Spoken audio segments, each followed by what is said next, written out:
Seyi to Oyota. We also linked Okeogun to Ogbomoso zone, 78.6 kilometers from Seyi to Ogbomoso. When we came in, it was a footpath. There was no road at all. We constructed it brand new, 78.6. I remember when I called my chairman, the chairman of Governors Forum, to come and flag off the road for me. It looked, because we had constructed about maybe 5 or 6 kilometers before he came in to flag it off. He said, Seyi, this is a federal project that you're doing here, you know, because it's a solid road. And currently, we are linking Ibarapa zone to Ibadan through Ido-Erua road. So we've done all of that work. We have tourist centers, tourist attraction within Oyo State. We've done the heavy lifting by connecting all the zones in Oyo State.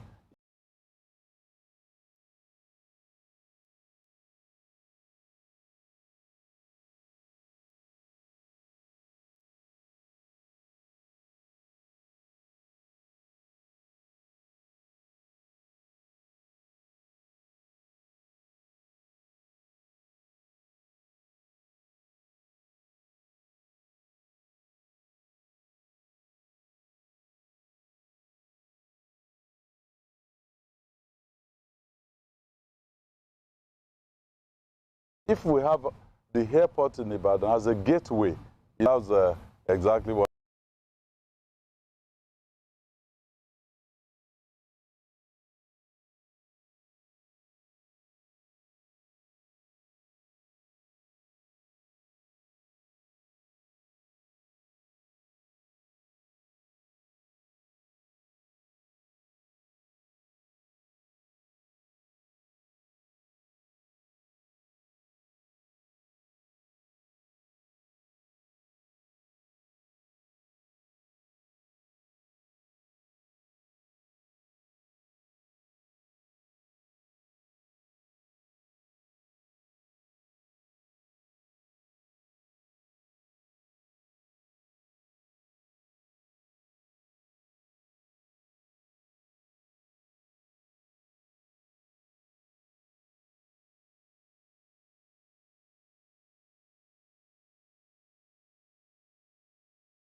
for a part of government.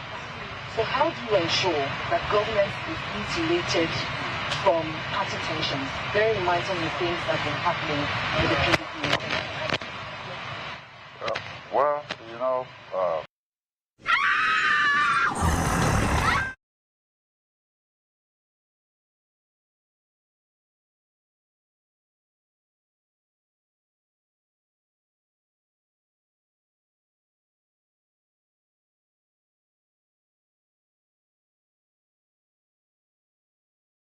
you go out, engage with the people. You can promise them heaven and earth, right? But if you're given the opportunity to serve the people, you have to deliver. And you have to deliver not only to the people of your own party. So you take ownership of government, which belongs to everybody. It's nobody's father's money that we're talking about. It's our commonwealth. So, I mean, I see it as being really funny. When, you know, we engage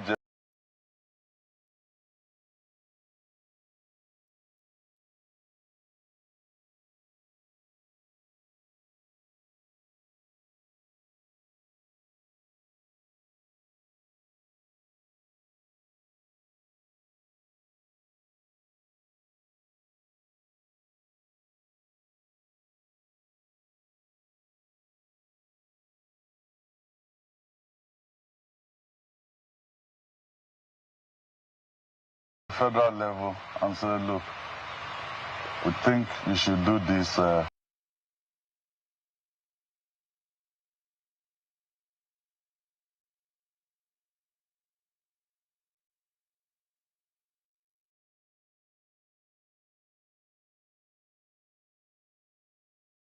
then we hear things like, oh no, you cannot empower your enemy or your competitor. With what? Yes, we'll play the game. While we're campaigning, you will say all sort of things, you know, about the other parties. You try to sell your own programs, policies. But once it comes to governance, because destinies are involved. I mean, even generations yet unborn can be impacted. I was telling somebody the story of me meeting with the cabinet secretary in Kenya. That is the equivalent of maybe SGF in Nigeria, the number 3 city. And he said to me that, look, we were in his office and watching the drama in Gaza, you know, between Israeli and Palestinians. And then he said, look, this could have actually been Kenya, because when they were looking for land to create the state of Israel, Kenya was actually considered. And that bill was defeated by 1 vote in parliament. So some of the things we do in governance, we may think, oh, okay, this is just easy. But generations yet unborn. So, for us, we feel, and for me personally, if you know my political trajectory, this is my very first job in the public sector. And I got the job when I was 51 plus. So what happened to me between 0 and 51? And I'll be 58 midnight tomorrow. So what happened to me between 0 and 51? I operated in the private sector. And I operated not only in Nigeria, but, you know, across different continents. So I believe once prayers have been answered, because I believe nobody can get anything without God giving it to that individual. And even leadership. You cannot become a leader by yourself. It is because God has given that position to you, and He will give people the kind of leaders they deserve at any particular time. In my own Bible, God allowed a wicked king to be enthroned because at that particular time, God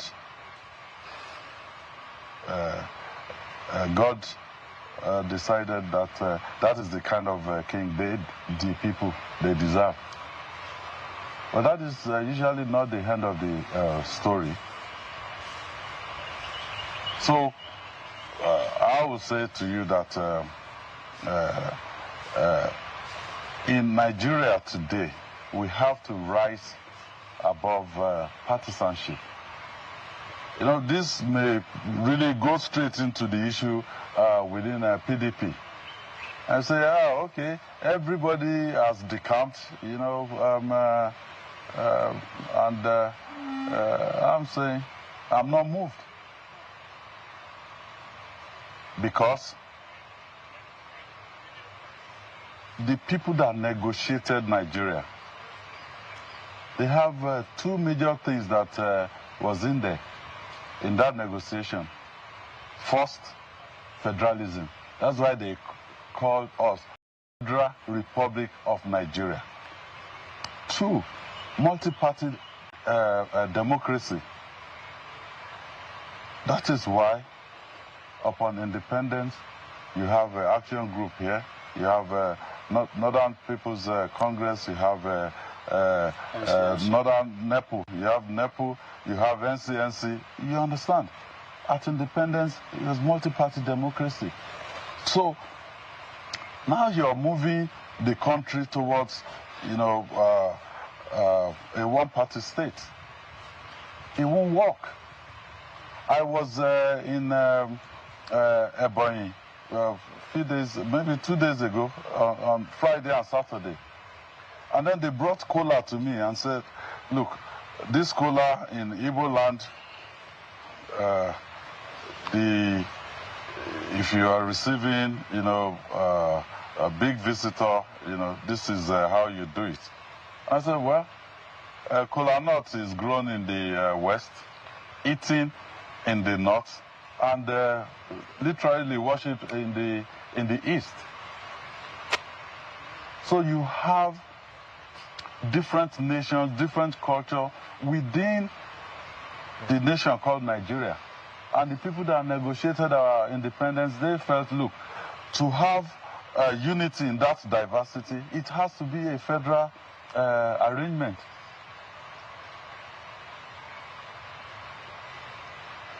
If you move the country towards a one-party state, what happens the day you require a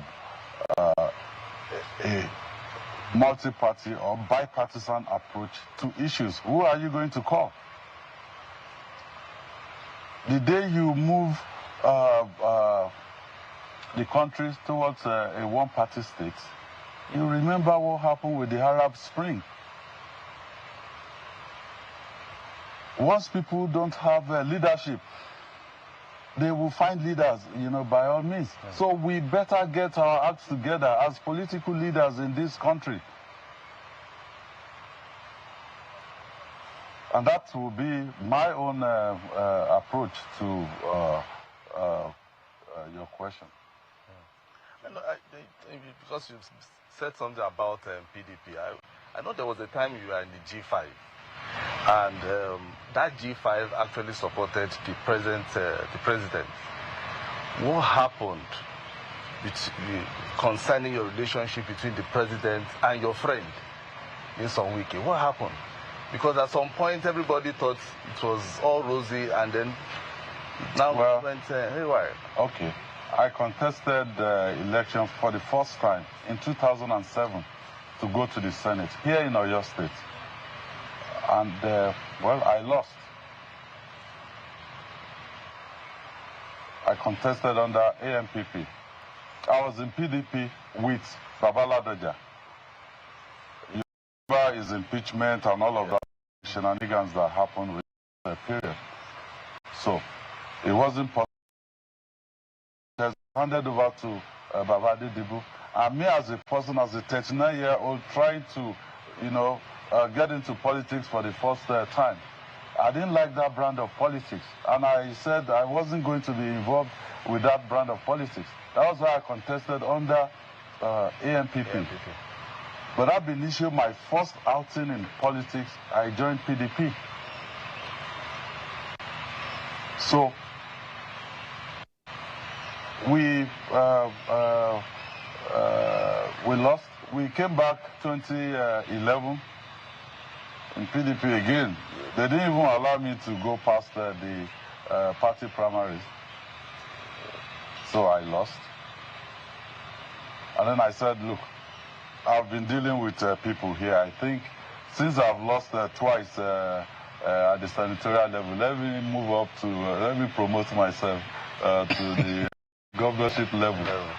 So I contested in 2015 to be the governor of the state. Again, I lost. But my point is, in all of this journey, I never interacted or went to Bodilon. No. I held my own. Whatever I couldn't get, through the people of Oyo State, I don't believe in godfatherism in politics, so I didn't go. I stayed here, but 2019, the people of Oyo State decided. Did they decide because there was influence of anybody from Bodina or from outside of the state? The answer is no. So, 2023, we felt that, look, after 8 years of President Buhari from the north, the presidency should come to the south. And I need to also say this, I don't believe that will be a permanent arrangement in Nigeria.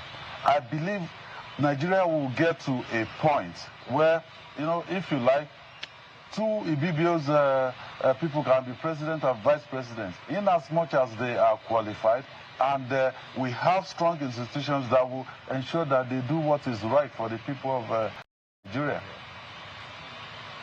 So we felt, look, presidency should come to the south, and within my party, Wike was contesting. I supported him.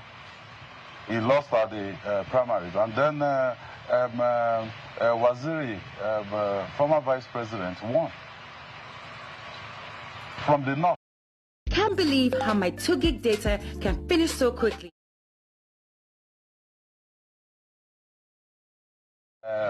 Our party has selected somebody from the north, then we should sit down and decide, how is this thing going to work? He came to Ibadan. We were at Ogunlesi Hall out there, and we mentioned to him that, look, you are the candidate of the party. You're from the northeast. Iyochia Ayu, the candidate, the national chairman of the party, from North Central. And in that meeting, we were facing the press. I didn't tell him this, in the conference of the government house. No. I said, look, this is Governor Tambuwa. As of that time, he was the chairman of PDP Governors Forum. I said intelligence indicated that you will appoint him as the DG of this campaign. He's from the Northwest.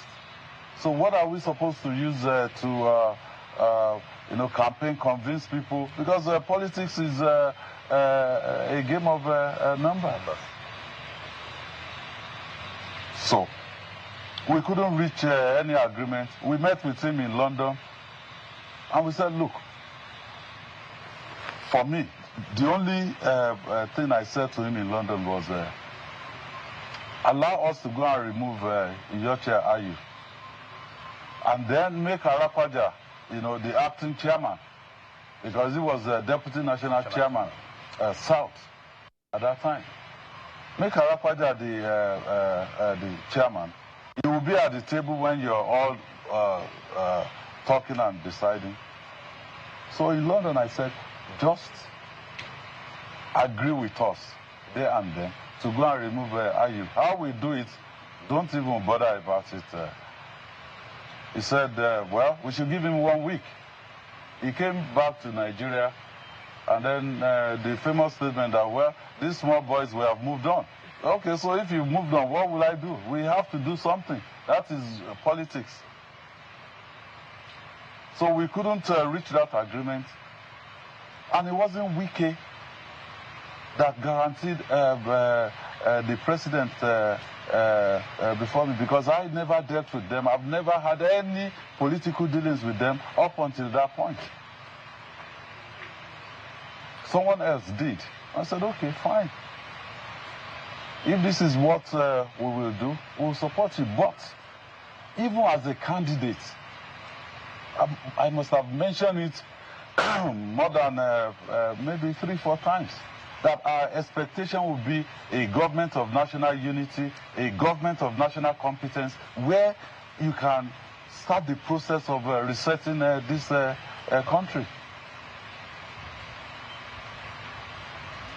But is it what we are seeing right now? Is it a government of national competence? Is it a government of national unity? The answer is no. When the president said, look, nominate somebody who may be appointed as a minister, I said, sir, what position do you want to give to us? Then he said, I'm looking for a developmental economist who can be the Minister of Budget and Economic Planning. I said, okay, I will look for somebody that fits that bill. And I sent somebody's name, who is Oyo State indigene, and I sent it to him. The individual wasn't selected. Rather, they selected the current Minister of Power.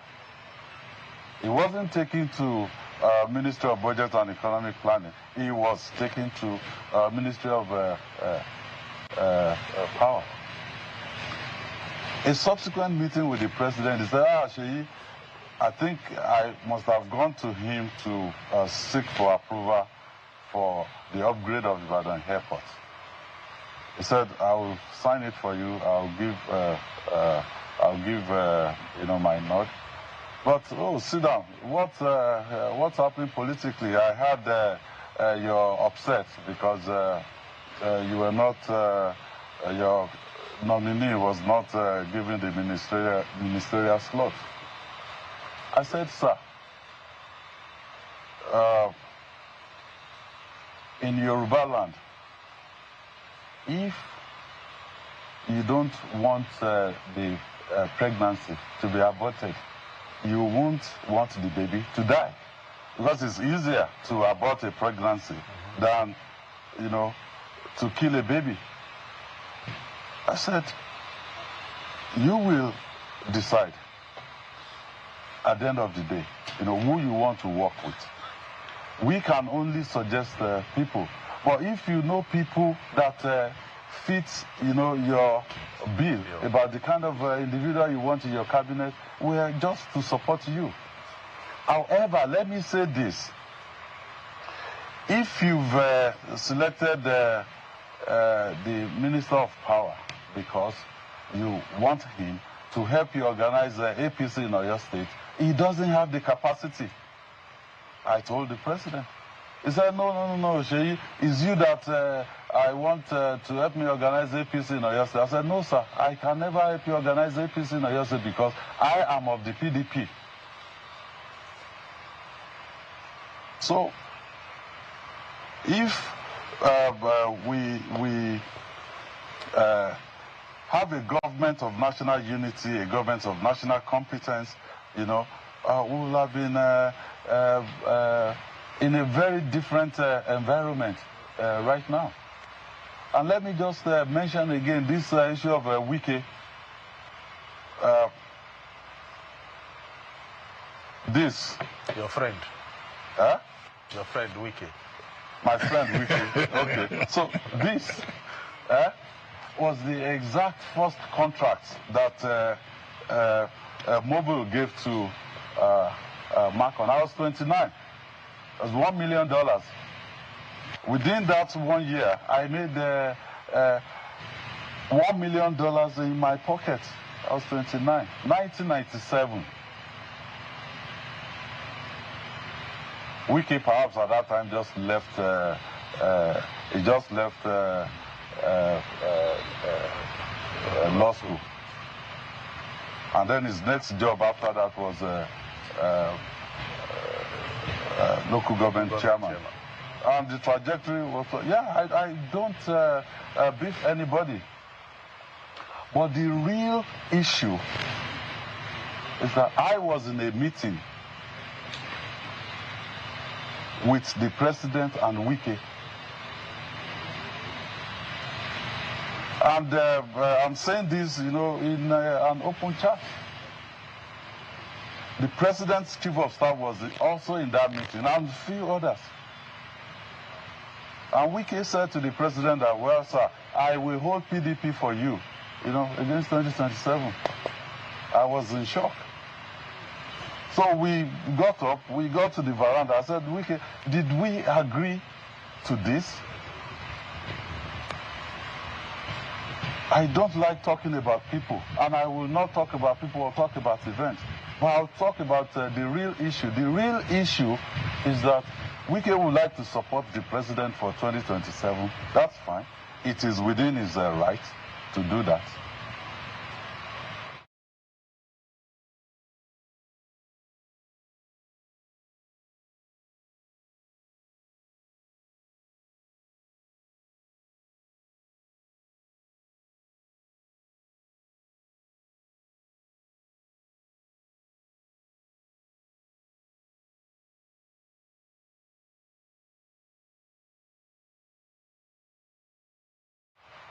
I confided in a mutual friend of us after that meeting.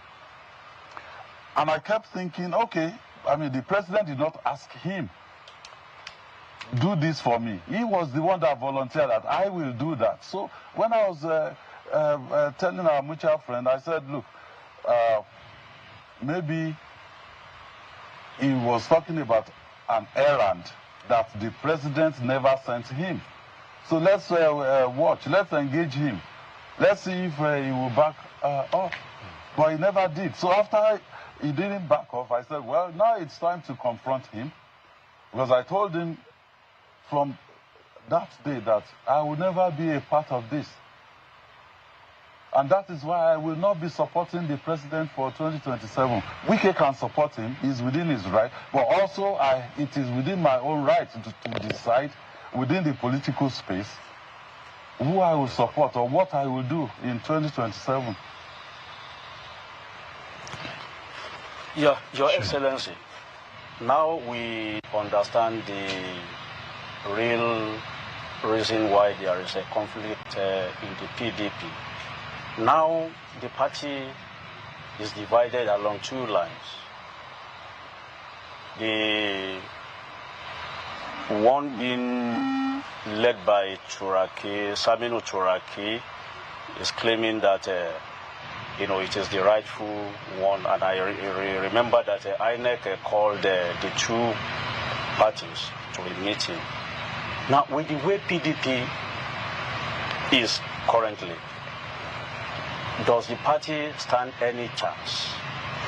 Number one, in the forthcoming season elections, and in 2027, does the party stand a chance? Because Nigeria needs a credible opposition now to withstand the what is going on, because you yourself mentioned it that the country is fast moving towards a one-party state. Does PDP have any chance? Well, the president has the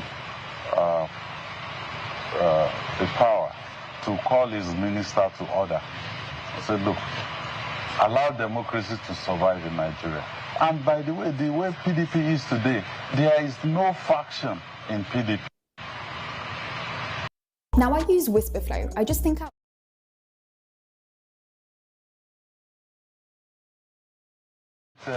Notice to INEC, which is all that we're required to do under the law. So, it may take INEC some time if they choose, to behave like the ostrich, bury their head and the whole of their body is outside. And the current INEC chairman, the job is even very difficult to start with. Now to add all of these things that they're not supposed to add. They basically, this meeting that you said they called the two factions together, they played our people. They invited them and said, we want to engage with the leadership of PDP. And then they got there and found out that they called the Anyanwu and Co. I said, that's even silly to start with. I mean, pardon my language. Sometimes when I get upset, I can speak off. No. So let me finish with Shina. So, why did they not call Damagun? Maybe it was Anyanwu that was the secretary when Damagun was there. Yes. And the notice that went to INEC was a notice signed by both Damagun and Anyanwu. I wanted to basically, ask that they expel Anyanwu at NEC. But people, leaders came and said, look, let us not do that. Let's get the two of them together, and all of that. So the Supreme Court already said whoever is your secretary is the internal affair of the party. There's a Supreme Court judgment on SDP how many days ago saying exactly the same thing. So we had a proper convention here, and Wike and the rest of those people were expelled, and they've been expelled. Even if the court says, look, the convention is not valid, which I don't think is possible, because up to the Supreme Court already said, look, internal affairs of the party is internal affairs of the party. So they can only delay things.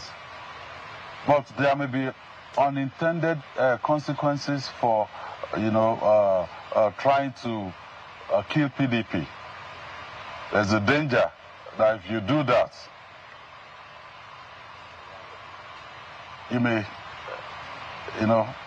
unknowingly, kill democracy in this country, God forbid.